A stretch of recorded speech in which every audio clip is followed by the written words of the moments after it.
Hello students, this is your story save the Narmada chapter 11 English. इसमें हम क्या पढ़ रहे हैं? हम नर्मदा रिवर जो है उसके बारे में पढ़ रहे हैं। Narmada is one of the great reverse of India. Narmada India की ग्रेट रिवर्स में से एक है।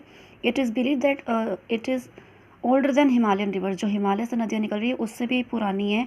Scholar believe that the rocks she flows over earth of the time when dinosaur Rome the earth. इसके जो पत्थर हैं वहाँ पर वो उस टाइम के जब डायनासोर्स घूमते थे। अब इसके बारे में आगे बढ़िए।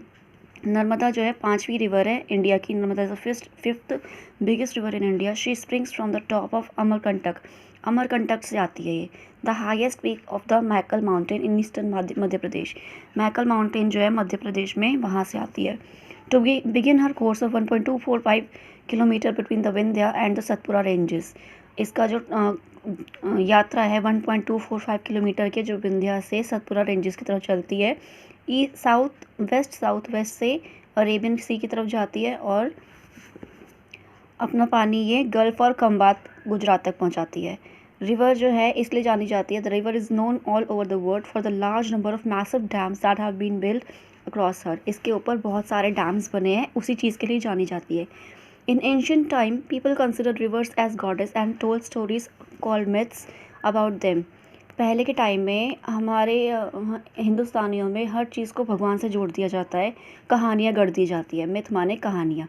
तो यहाँ पर भी कुछ स्टोरी है नर्मदा रिवर को लेकर। In the Asian times there was severe drought माने सूखा पड़ गया था। पुराने समय में बहुत सूखा पड़ा था। All the rivers lakes and wells dried up. सारे नदी नाले झरने सब सूख गए थे। The earth was parched and not a tree had leaves. Earth सूखी हो गई थी, बिल्कुल प्यासी हो गई थी और एक भी पेड़ और पत्तियां नहीं बची थी। Birds, beast and people fell dead as they wandered in vain in search of water. हर प्राणी, चाहे जानवर हो, चाहे कैसा भी जानवर हो, लोग हो, कुछ भी, कोई भी प्राणी नहीं बचा था। सब पानी की खोज में इधर उधर घूम रहे थे, उन्हें पानी नहीं मिल रहा था और प्यासे मरे जा रहे थे। Gods look down from the heaven. भगवान ऊपर स्वर्ग से देख रहे थे। So cruel was the suffering. ये परेशानी को देख के और वो भी परेशान हो गए। They saw that their heart fills with compassion. उन्हें हमें देखकर बड़ी दया सी आई।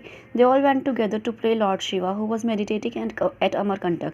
वो सारे देवता भगवान शिव के पास गए जो अमरकंटक में अपनी तपस्या करे थे। When he came out of meditation the gods prayed to him fervently, have mercy on our creatures. तो जब वो मेडिटेशन से बाहर निकले तो उन्होंने बड़े मतलब दीनहीन होकर उनसे प्रार्थना करी कि भगवान हमारे प्राणियों की रक्षा करो, उन्हें बचाओ। O lord please put an end to this unending spell of thirst. हे प्रभु, इस प्यास को, इस ना ख़त्म होती हुई प्यास को ख़त्म करो। Lord Shiva nodded his head. उन्होंने अपना सर हिलाया। That nod the gods knows would work wonders. वो जो उन्होंने सर हिलाया, भगवान देवता जानते थे कि ये चमत्कार कर देगी। They went back happily and Lord Shiva went back into meditation. वो लोग वापस आकर भगवान शिव दोबारा से तपस्या में लीन हो गए। He meditated so long and so hard that his body began to heat up. उन्होंने इतनी तपस्या की उनकी जो बॉडी थी वो जलने लग गई, मतलब बहुत गर्मी हो गई उनकी बॉडी में। His body heated up so much that he began to perspire. इतनी गर्मी हो गई कि उन्हें पसीने आने शुरू हो गए। परस्पायर मीन्स पसीने आने शुरू हो गए। And his perspired so profusely that the water stream down his back and down the mountain side all the way into the valley below. तो इतना पसीना आया, वो भगवान है ना। तो इतना पसीना आया कि वो जो पसीना था पहाड़ से नीचे उतरता हुआ नदी जो वैली थी उसमें उतरना शुरू हो गया, नदी बन गई वो पसीना। Lord Shiva look down from the mountain top and saw the stream and he loved a great love. तो जब भगवान शिव ने खड़े होकर देखा वहाँ से कि पानी पहाड़ से नीचे जा रहा है, पूरा स्ट्रीम बन गया, झरना बन गया, तो वो बहुत हंसे, बहुत खुश हुए। सो related was he at the site. उसको देख के बहुत खुश हुए। He saw that he blessed the stream saying. उन्होंने जब उस नदी को देखा तो उसको ब्लेस कर दिया, उसको आशीर्वाद दे दिया। You will be for ever holy and for ever flowing. तो उन्होंने क्या आशीर्वाद दिया कि तुम हमेशा होली रहोगी, मतलब धार्मिक रहोगी, और फॉर एवर फ्लोइंग, हमेशा बहती रहोगी। आई नेम यू नर्मदा, और उन्होंने उसका नाम नर्मदा दिया। ब्रिंगर ऑफ चीयरफुलनेस, मतलब खुशी की वाहक, खुशी लाने वाली। To her people however Narmada is Reva which means agile और एक्टिव। नर्मदा वहाँ के लोगों के लिए क्या कहा जाता है? रेवा। रेवा का क्या मतलब है? एजाइल या एक्टिव, जो बहुत एक्टिव है। क्यों? For as the river goes racing through the hills in leaps and bounds she seem so full of energy. जब वो ऊपर से पहाड़ों से आती है तो इतनी एक्टिव लगती है, इतनी झरझर करती बहती है कि उसमें बहुत एनर्जी दिखाई देती है, इसीलिए उसको रिवर कहा जाता है वहाँ पे। Forest along the banks of Narmada were once home to several species. जब पहले नर्मदा रिवर के किनारे बहुत सारे जानवर की प्रजातियाँ पाई जाती थी, जैसे कि वाइल्ड एनिमल्स कौन कौन से जानवर थे? Wolves, leopards, bears, pangolins, hyena, flying squirrels, black bucks, cheetah, tiger. लेकिन जैसे जैसे पेड़ कटने शुरू हुए, साल साल वहाँ पेड़ कटते रहे, डिफॉरेस्टेशन होता रहे, तो जानवरों के जो घर थे वो छिन गए और वो लोग वहाँ से चले गए, कुछ मर गए। तो कुछ क्या बचा? कुछ डियर, लेपर्ड्स बचे और कुछ क्रोकोडाइल्स और मॉनिटर लिजर्ड्स बचे, जो कि वहाँ पर मतलब बास्क होता है जो पड़े रहते हैं सूरज की धूप में, आलसियों की तरह पड़े रहते हैं रिवर के किनारे। आज जो वाइल्ड लाइफ है यहाँ की, वो वास्ट कान्हा नेशनल पार्क में कन्वर्ट कर दी गई है, वहाँ पर भेज दी गई है ताकि उनको सेव किया जा सके।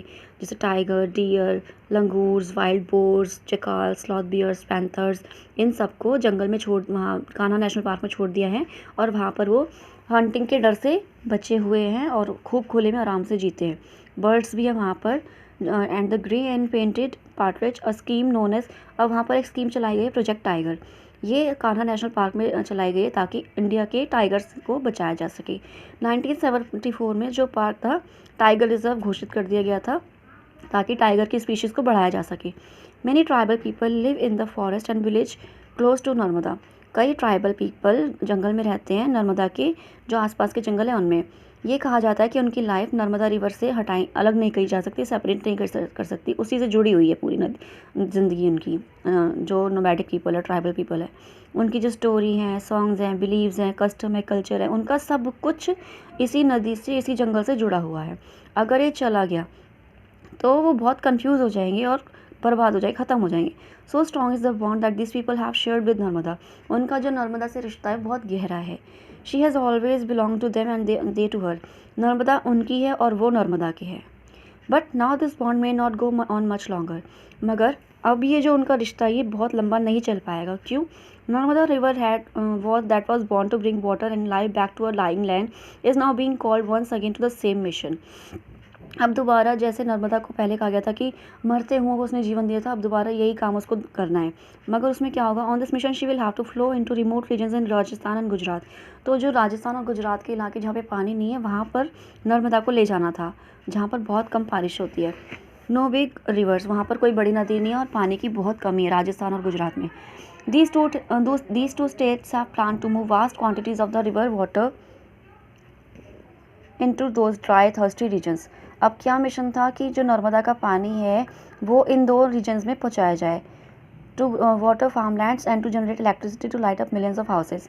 तो पानी जो है वाटर फार्मलैंड्स पे पहुंचाया जाए, जहाँ से खेती बाड़ी हो सके और वहाँ पर बिजली बनाई जा सके।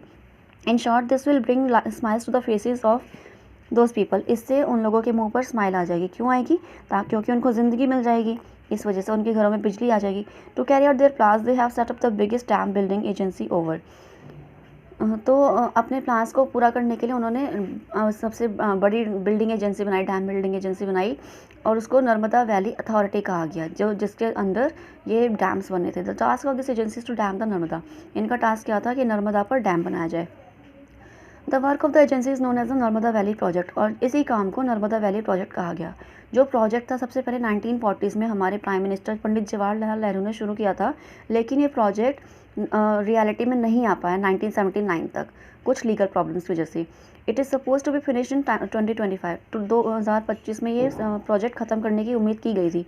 This plan is to be build 30 big dams. इस पर क्या बना था? 30 बिग डैम्स, 30 बड़े डैम, 135 मिडल साइज डैम और 3000 स्मॉलर डैम्स। इतने सारे डैम्स इस नदी पे बनने थे across the river over a period of 85 years. 85 सालों में इतने सारे डैम्स बने थे इस नदी पे। जो बिगेस्ट ऑफ दीज डैम्स था 136.5 metre high Sardar Sarovar dam. जो सरदार सरोवर डैम था वो 136.5 मीटर हाई था, इसी पे बना था। At a side between the towns of Bharuch and Vadodara, Baroda और भरूच, इनके बीच में ये बना था। The dam is intended to water nearly 2 million hectares of farmland. इस डैम के पानी से 2 मिलियन हेक्टेयर फार्मलैंड को पानी पहुंचाना जाना था। This is the second largest damming project ever plan. ये सेकेंड लार्जेस्ट डैमिंग प्रोजेक्ट है जो आज तक विचार किया गया इसके बारे में. As we wait for the good, however some of the harm that it can do is already evident. अब जब भी हम कुछ नया करते हैं तो उसके फ़ायदे और नुकसान दोनों होते हैं. इसका भी कुछ नुकसान था. क्या नुकसान था? The dams will wash away the homes of million of people who live near by the river sides. अब जब नदी को निकाला जाएगा कहीं से, डैम बनाया जाएगा, तो वहाँ पर जो लोग रहते हैं उनका घर तो हट जाएगा ना वहाँ से. जब नदी निकाली जाएगी, जो लोग वहाँ रहते थे उनको हटाना पड़ेगा, तो उनके घर छिन जाएंगे. The pressure of water of so many huge dams may also led to earthquakes in this area which is already earthquake prone. अब इतने सारे डैम बनेंगे तो हमारी पृथ्वी पर अर्थक्वेक का खतरा बढ़ जाता है डैम से. और गुजरात में तो अर्थक्वेक बहुत ज़्यादा आते हैं, वैसे भी अर्थक्वेक प्रोन है वो. Are big dams then more dangerous than useful. क्या बड़े डैम डेंजरस ज़्यादा हो गए यूज़फुल होने से? Are there other ways to provide water for drinking farming. क्या दूसरे तरीके हैं ड्रिंकिंग और फार्मिंग के लिए पानी प्रोवाइड करने का? Is water the best source of electricity. क्या पानी ही बेस्ट सोर्स है इलेक्ट्रिसिटी का? Will those who lose their homes be given land. जिनका घर छीना जाएगा क्या उनको दोबारा ज़मीन दी जाएगी? Somewhere else in their own homeland. उन्हीं की ज़मीन पर क्या उन्हें दोबारा घर मिल पाएगा? These questions have agitated the minds of large groups of people such as environmentalist, social workers, writers and artist from all over the country. हमारे पूरे देश में जितने ये एनवायरमेंटलिस्ट थे, जो प्रकृति के संरक्षण का काम करते थे, सोशल वर्कर, राइटर, आर्टिस्ट, इन सबको बहुत डिस्टर्बेंस हुई. एजिटेटेड मतलब डिस्टर्बेंस हुई इन सब चीज़ों को सोच के हमारे पूरे देश में से. They have joined the tribal people of the river valley in their struggle to save Narmada and the land she flows through. उन्होंने जो ट्राइबल पीपल थे वहाँ के, उनको अपने इस आंदोलन में जोड़ लिया. They have formed a number of movements. उन्होंने बहुत सारे मूवमेंट्स चलाएं, सच एज नर्मदा बचाओ आंदोलन बाय मेधा पाटकर. मेधा पाटकर ने नर्मदा बचाओ आंदोलन चलाया. वो बहुत बड़ी एनवायरमेंटलिस्ट हैं. They believe that when we bring smiles to some regions we must not bring tears to others. ये माना गया, उन्होंने ये माना कि जब हम किसी के मुंह पे स्माइल लाएं तो और किसी की आंखों में आंसू नहीं आने चाहिए. इसी वजह से जो प्रोजेक्ट था उसको बहुत दिक्कत हुई, प्रोजेक्ट नहीं चल पाया. Moreover the world bank and Japan stop financing the project due to controversy. अब इस चीज़ को लेकर कंट्रोवर्सी हो गई, आपस में झगड़े हो गए. देखो, पब्लिक डिस्कशन एंड आर्ग्यूमेंट्स चल गए कि डैम बनेंगे नहीं बनेंगे, हमें दिक्कत होगी.